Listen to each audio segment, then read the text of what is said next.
फुले शाहू आंबेडकर यांच्या महाराष्ट्रामध्ये अनुसूचित जाती अनुसूचित जनजाती यांच्यावरती होणारे अन्याय अत्याचार हे महाराष्ट्रामध्ये गेल्या काही दिवसापासून सातत्याने वाढताना आपल्याला दिसत आहेत। पुणे जिल्ह्यातील भोर या तालुक्यामध्ये विक्रांत गायकवाड याची झालेली निर्घुण पद्धतीची हत्या असेल, त्याचप्रमाणे महाराष्ट्रातील अन्य एका ठिकाणी सवर्ण जातीतील मुलीसोबत प्रेमसंबंध केले म्हणून तरुणाला बेधम पद्धतीची मारझोड असेल, त्याच पद्धतीने बीड या जिल्ह्यामध्ये ज्या पद्धतीच्या घटना दररोज उजाडास येत आहेत त्याच धर्तीवरती शाहू महाराज यांच्या कोल्हापूर नगरीमध्ये देखील दलित समाजाच्या एका तरुणाला किडनॅप करून प्रचंड आणि बेधम पद्धतीची मारझोड करण्यात आलेली आहे। या तरुणाचा संपूर्ण शरीर हे काळं निळं पडलेलं आहे। आमच्या समाजातील तरुणीशी प्रेमसंबंध ठेवतोस का, आमच्या समाजातील तरुणींना तू नाचवतोस का म्हणून या तरुणाला नग्न करून त्याचं गुप्तांग आवळून त्याला जीवे ठार मारण्याचा प्रयत्न करण्यात आलेला आहे। हे प्रकरण नेमकं काय आहे, कुठे घडलं आणि या प्रकरणाची नेमकी सुरुवात कशी झाली आणि या प्रकरणाचा नेमका शेवट कसा झाला यावरती एक दृष्टिक्षेप। कोल्हापूर जिल्हा, तालुका कागल, मुक्काम पोस्ट मुरगुड निढोरी या ठिकाणी 24 वर्षीय सौरभ भरमा कांबळे हा तरुण त्यांच्या परिवारासोबत राहतो। याच गावापासून थोड्या अंतरावरती एक गाव आहे। या गावातील एका अल्पवयीन तरुणीसोबत सौरभ भरमा कांबळे याचे प्रेमसंबंध होते। दोघांना एकमेकांच्या वयामधील अंतर, एकमेकांची जात, एकमेकांचा धर्म या सगळ्या गोष्टी माहिती असून देखील या दोघांचं प्रेमसंबंध चांगलंच बहरलेलं होतं आणि फुलून देखील येत होतं। एकमेकांचे मोबाईल क्रमांक एकमेकांना दिले असल्या कारणास्तव तासन तास फोनवरती बातचीत असेल, तासन तास एकमेकांसोबत फोनवरती चॅटिंग असेल, त्याचप्रमाणे अधूनमधून होणाऱ्या भेटीगाठी हा विषय सध्याच्या घडीला त्या गावामध्ये एक चर्चा बनून राहिलेला होता। एके दिवशी मुलीच्या परिवारातील नातेवाईकांना या गोष्टीची कुणकुण लागली आणि त्यांनी मुलीच्या आईवडिलांना या गोष्टीची माहिती दिली।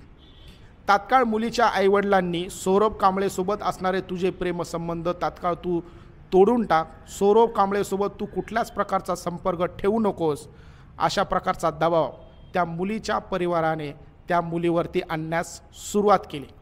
मात्र येणाऱ्या काळामध्ये आम्ही लग्न करणार आहोत याच गोष्टीला पकडून त्या तरुणीने सौरभ कांबळेसोबत असणारे आपले प्रेमसंबंध तोडण्याऐवजी ते प्रेमसंबंध आणखीन घट्ट कसे होतील याकडेच लक्ष दिले।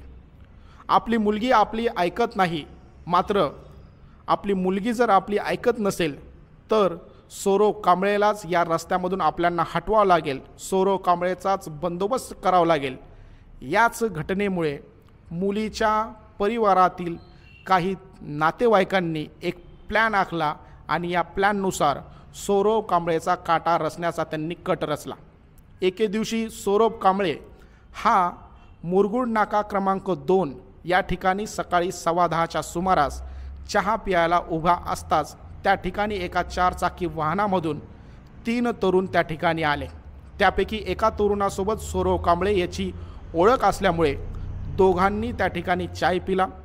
त्याचप्रमाणे बातचीत करत असताना थोड्या अंतरावरती चालत जात असतानाच अन्य 2 ते 3 साथीदारांनी सौरभ कांबळेला त्या 4-चाकी वाहनामध्ये ढकललं आणि 4-चाकी वाहनामधून सौरभ कांबळेची किडनॅप करून जवळच अंतरावरील असणाऱ्या एका कॅनलच्या ठिकाणी सौरभ कांबळेला ते लोक घेऊन गेले।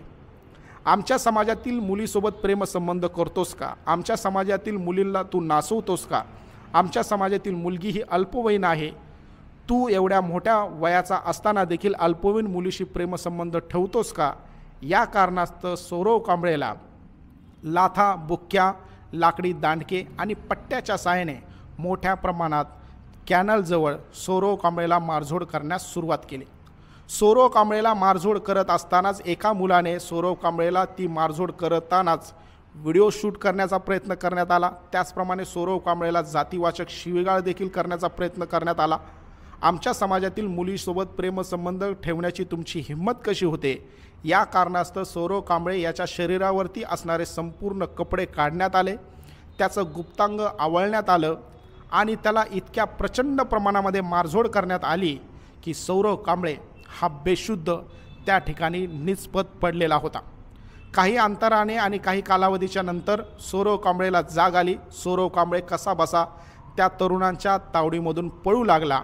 मात्र बाजूलाच असणाऱ्या शेतामध्ये एक काम करणाऱ्या शेतकऱ्याने पुन्हा सौरव कांबळेला पकडलं आणि त्या ठिकाणी घेऊन गेले आणि पुन्हा त्या ठिकाणी सौरव कांबळेला प्रचंड प्रमाणामध्ये मारझोड करण्यास सुरुवात झाली. सौरव कांबळेला ही मारझोड एवढ्या बेदम पद्धतीची होती की सौरव कांबळे हा पुन्हा बेशुद्ध त्या ठिकाणी पडला. याचवेळी त्याच कॅनलच्या बाजूला असणाऱ्या एका शेतामधून निढोरी गावातील ग्रामपंचायतीमधील काही लोकांना फोन करण्यात आले. तुमच्या गावातील एका मुलाला कॅनलच्या या ठिकाणी आणण्यात आलेलं आहे आणि काही तरुण त्याला बेदम पद्धतीचे मारझोड करत आहेत. लवकर तुम्ही येऊन या मुलाला तुम्ही या ठिकाणातून घेऊन जावा, अन्यथा या मुलाचा खून करायला ही मुलं मागे पुढे पाहणार नाहीत. अशा प्रकारची माहिती त्या ठिकाणातून देण्यात आली. तात्काळ निढोरी या गावातील सौरव कांबळे याचे नातेवाईक मित्रमंडळ त्या ठिकाणी पोचला. तोपर्यंत सौरव कांबळे हा त्याच ठिकाणी निष्पत पद्धतीने पडलेला होता. त्या ठिकाणी त्याला मारझोड करणारे जे अन्य तरुण होते यांनी त्या ठिकाणातून पलायन केलेलं होतं. सौरव कांबळेला बाजूलाच असणाऱ्या एका हॉस्पिटलमध्ये उपचारासाठी घेऊन जाण्यात आलं. मात्र प्राथमिक केंद्रामध्ये त्या पद्धतीचे उपचार त्या ठिकाणी होत नसल्यामुळे जिल्हा रुग्णालयामध्ये सौरव कांबळेला हलवण्यात आलं. सध्याच्या घडीला सौरव कांबळे याच्यावरती उपचार सुरू आहेत आणि सौरव कांबळे यांनी स्वतःहून न्यूज चॅनल यांना जी माहिती दिली त्यानुसार सौरव कांबळे आणि त्याच गावापासून थोड्या अंतरावर असणाऱ्या एका मुलीसोबत प्रेमसंबंध होतं आणि या प्रेमसंबंधामधून दोघांचं शारीरिक संबंध देखील निर्माण झालेले होते. हेच शारीरिक संबंध घरातील त्या तरुणीच्या आईवडिलांना माहीत झालेले होते. याच कारणास्तव तरुणीच्या आईवडिलांनी आणि त्यांच्या नातेवाईकांनी मला मारझोड केलेली आहे अशा प्रकारचा उच्चार सौरव कांबळे यांनी केलेला आहे. मात्र ज्या मुलीसोबत सौरव कांबळे याचे प्रेमसंबंध होते, ज्या मुलीसोबत सौरव कांबळे हा लग्न करण्याच्या तयारीमध्ये होता, त्याच मुलीने साक्ष बदलून सौरव कांबळेने आपल्यावरती दबाव आणून आपल्यासोबत शारीरिक संबंध प्रस्थापित केलेले आहेत. त्याचप्रमाणे आपल्यांना धमकी दिलेली आहे आणि प्रेमसंबंध सुरू ठेव, अन्यथा तुझ्या घरातील लोकांना मारून टाकेल अशा प्रकारची धमकी सौरभने त्या मुलीला दिली. अशा प्रकारची माहिती त्या मुलीने पोलीस स्टेशनमध्ये दिलेली आहे. याच कारणास्तव सौरव कांबळे याला मारझोड करणाऱ्या मुलांवरती देखील गुन्ह्यांची नोंद करण्यात आलेली आहे. तर सौरव कांबळे याने अल्पवयीन मुलीसोबत प्रेमसंबंध आणि शारीरिक संबंध प्रस्थापित केल्यामुळे सौरव कांबळे याच्यावरती देखील गुन्हा नोंद करण्यात आलेला आहे. सौरव कांबळे या प्रकरणामध्ये सध्याच्या घडीला 3 तरुणांना अटक केलेली आहे. याच्यामध्ये पहिलं नाव आहे ते म्हणजे शिवप्रसाद शहाजी पाटील, दुसरं शिवम जीवन पाटील, दोघेही राहणारे कुर्णी, तालुका कागल, जिल्हा कोल्हापूर, आणि तिसऱ्या व्यक्तीचं नाव आहे ते म्हणजे प्रशांत करडे, राहणार मुरगुड, तालुका कागल.